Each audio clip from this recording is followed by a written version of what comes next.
Morning, dude. You want to do me a solid? Make sure you take the trash out, clean up the bathroom. It's kind of gross in there. And then alphabetize those new movies. Oh, before I forget, when you take that trash out, watch out for that crazy homeless lady. You remember that one? She's a total cunt.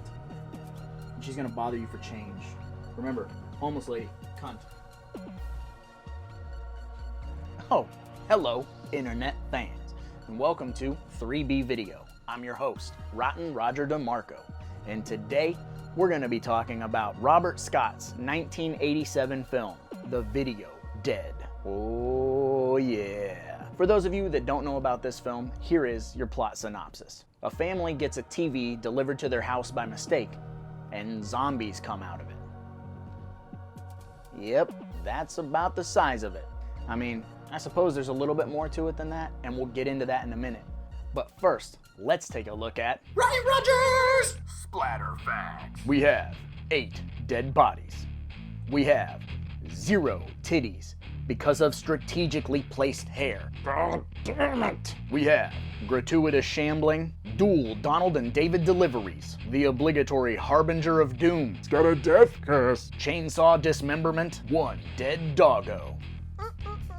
Sorry. 1 TV ghost makeout session, zombie arm chopping, 1 bleeding TV, 1 zombie in a washer, Weird.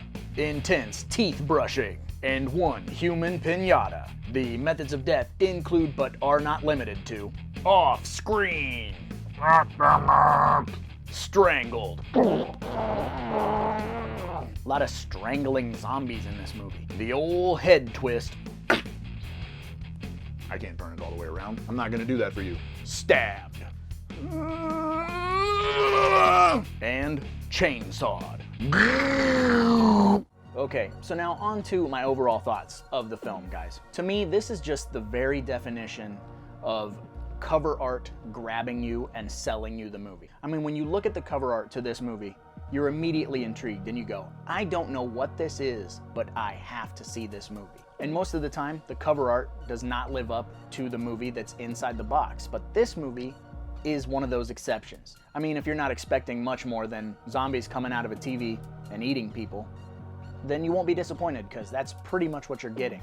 You would see this movie at the video store and you would throw down your dollar super fast. I'd buy that for $1. RoboCop reference, deep cut. And if the concept of zombies climbing out of a TV and eating people does not appeal to you, that's okay. It probably doesn't appeal to everybody, but if it does appeal to you, then you are my people and you will love this movie. It has everything you'd expect from a late 80s popcorn movie about zombies. It's got zombies, rock and roll, tons of fun. It's just a pure popcorn movie. The one thing that is the negative about this film is that there aren't really hordes of zombies because the budgetary restraints. So there's more like a crew of zombies, like 5 to 7 zombies at the most. And one observation that I made about this movie is all of the deaths could have been avoided if Jeff wasn't such a pervert and had to try to catch a glimpse of some titties on that TV. If he would have just left the TV in the attic where it belonged, nobody would have died. So puberty did this family in. There's a lot of unintentionally funny things in this movie. Like there's a scene where a dog named Chocolate runs off, and we spend 2 to 5 minutes just screaming the word chocolate. Chocolate! Chocolate! Chocolate! Chocolate!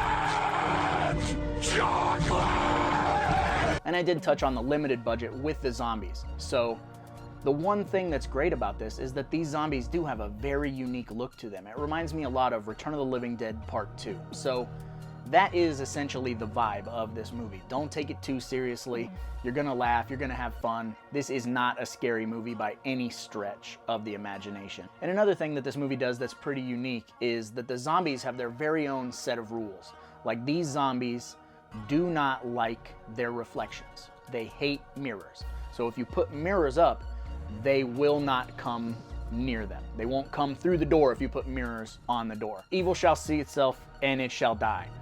Nightmare on Elm Street Part 4 reference, deep cut. But these zombies are way different from any of the other zombies in any film I've ever seen. These zombies truly believe that they are alive. So you have to trick them into dying even though they don't necessarily die. They don't feel pain, but if you were to shoot them with an arrow, they would fall on the ground and essentially pretend to die. They're playing like they're dead, and they have to be reminded that they're zombies and they cannot die, so then they get back up. It's definitely unique, and it's something that I think everyone should see. And I don't have a lot of negative things to say about this movie because this movie is just really fun from top to bottom. And I think that if you're a fan of zombie movies or you're just a fan of 80s cheesy popcorn movies, this is right up your alley. Because in my personal opinion, this movie is 100% popcorn as fuck.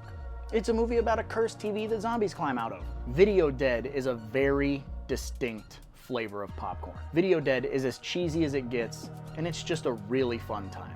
So I'm aware that out there in the real world, people might see a movie called The Video Dead where zombies climb out of a TV for no fucking reason and go, that's not for me. But in here, in 3B Video, this B movie is the movie. I suppose I should probably get going because, after all, there's a lot of movies out there and somebody's got to watch them, so why not me, right?